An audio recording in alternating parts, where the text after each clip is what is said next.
Hi everybody, I'm Amy from the Cauldron and I have a bleeder here.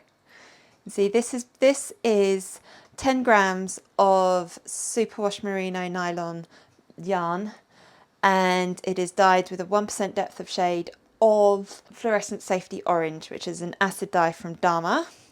And the fluorescent colours are a bit notorious. 1% depth of shade is the equivalent of 1 gram of dye per 100 grams of yarn. And that's just far too much for the fluorescent dyes. I did it with this one because I wanted to see what the colour was. Whenever I get a new dye, I like to make little swatches of them, dye 10 grams of yarn. And you can see I've still got some here that I'm going to be over dyeing. And I want to over dye this, but first I want to try and stop some of that bleeding. Now this has been heat set and washed. I did this quite a while ago, I can't remember when. But as you can see, there is still dye coming out of that. So what I'm going to do is add 10 grams of another yarn that I have dyed at 1% depth of shade. It's the same base, and this one is dark brown, which is a Fibre reactive dye from Dharma. So I added a bit more water. So I'm hoping that adding that dark brown skein of yarn will help to absorb that dye which is coming out of the fluorescent skein. Now I've added 2 tablespoons of vinegar. Because these are animal fibres, they need heat and vinegar to set the dye to the yarn. Now there's obviously no heat yet. I only have one small pot that I use for dyeing, and it's currently being used. So I'm going to let this sit here. Hopefully some of that fluorescent dye will come out of the yarn, and hopefully with the acid might start binding to the other yarn. I don't know. I'm just going to leave this in the water until my pot becomes free, and then I'm going to heat set this. We'll be back then. I let this sit in the cold water overnight, and now this has been on the heat for probably about 50 minutes now. And have a look at the zip tie here. My zip tie is black. This has gone green. It's absorbed some of that dye, and there is still dye in that water. See, there's still quite a bit. That fluorescent safety orange is still leaching out. I'm wondering if I need to put another skein of yarn in here to try and soak up some more of that dye. So that was brown. That was dark brown there. I don't know if you can see it on camera, but the dark brown is certainly a nice orange colour now. Yeah, I think I'm going to add an extra skein in there. I have here another 10 gram skein of yarn. This was dyed with Chili Fuego, which is a Fibre reactive dye from Dharma. It's dry. Add it onto the zip tie. That's crazy. I've never seen the zip ties take up colour. And that would have been where that was. It's a nice little mark there. That's really strange. I've never seen that before. Okay, so I'm going to leave this for another 30 minutes, and fingers crossed it will absorb that leftover dye. Add a squirt more vinegar, can't hurt. We'll check back in about 30 minutes. This has been on the heat for, oh gosh, well over an hour now. I've lost track of time. I'm actually dyeing 2 other projects at the same time, so this kind of sat on the heat and I forgot about it. You see, there is still a bit of dye in that water. It just doesn't seem to be going anywhere. So I think for now I'm going to just turn this off the heat. Turn this off.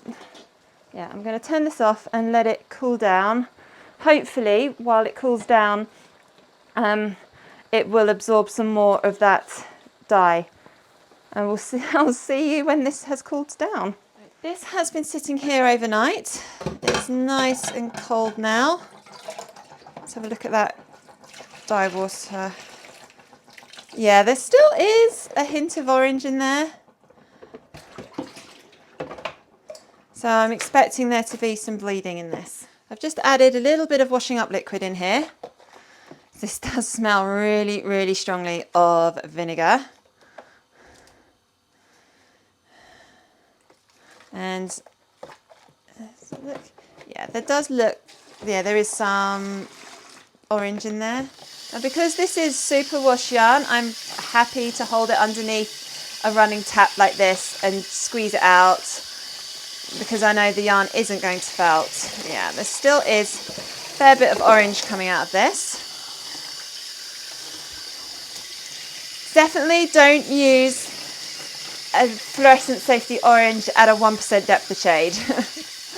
Definitely don't do that, because this has been heat set twice now, and there's been a ton of vinegar, and there's still lots of colour coming out. Now, if this was something I was going to sell, I would be very concerned about the colour coming out. But these little skeins are just for me, so I'm not too worried about them.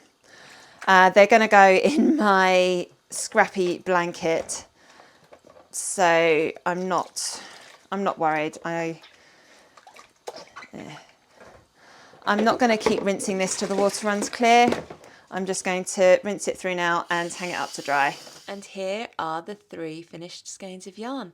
That one is fluorescent safety orange, that one was dark brown, and this one was chili fuego. Now, these are my little swatch samples that I made with the original skeins. If we have a close look at the fluorescent safety orange, you can see just how much colour has come out of the yarn. That was at a 1% depth of shade, and look at that orange there. Now, I've gone through my swatch samples, and I think this one looks more like creamsicle, which is a fibre reactive dye from Dharma, rather than the fluorescent safety orange, which I find really quite strange. And then next up we've got the dark brown. You can see that is what it looked like originally, and that's what it is with some of that fluorescent safety orange. Now, I think that looks a little bit like tobacco leaf. It's not exact, it's not quite as close as the creamsicle one, and the tobacco leaf is a little bit more orange. No, not orange. The tobacco leaf is a little bit more green, but it has that sort of feel to it. And finally, we've got chili fuego, which has changed a little bit. It is a bit more orange. This is a more pinky red, whereas this is now a more orangey red. But that change isn't quite as obvious as that one. That really, really changed. And that fluorescent safety orange, I'm so surprised at how much of that orange actually came out.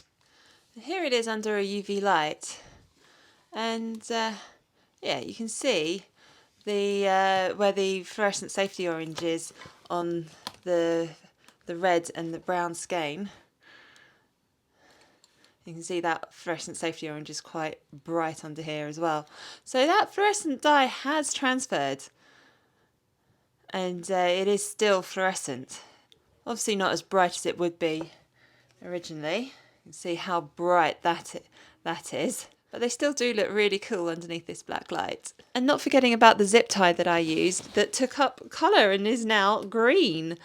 It's not showing up too well on camera, but this one is the one that I used and is green, and this is just one of my other zip ties. You can see that's the colour it was. And yeah, I've not ever noticed my zip ties do that before. I think that's quite amusing. But I'm going to be very careful with this green zip tie now, because I don't want any colour coming off of this and onto my other yarns. Thank you so much for watching this video. I really hope you enjoyed it. Do please click like and subscribe to my channel. Leave a comment down below. Let me know what you thought of this video. What do you think of the fluorescent dyes? Have you ever used them before? What sort of depth of shade do you use them at? I publish a new video every Monday, usually around about 6 p.m. UK time. And in these videos, I like to try to do different things. So there should always be something different and interesting to watch. Thank you so much for watching.